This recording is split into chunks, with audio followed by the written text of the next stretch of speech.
કે પપ્પાને સમજવામાં બહુ ઉતાવળ ન કરવી, કારણ કે પપ્પા બહુ ઝડપથી સમજાતા નથી.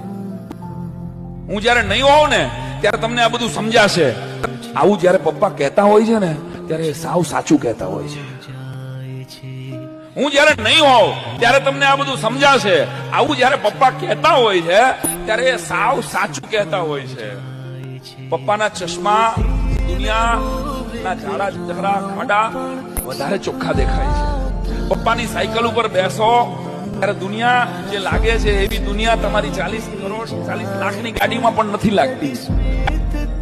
રૂમાલ આપ, પાણી આપ, ચશ્મા ક્યાં છે, મારો ફોન નથી મળતો, મને છાપું દે. આવો દેકારો કરનારો, રોજ સવારમાં આવો દેકારા કરનારા માણસનો અવાજ ઠેઠ ધુમાડો થઈ જાય ને ત્યારે એના સંતાનોના કાન પહોંચે છે.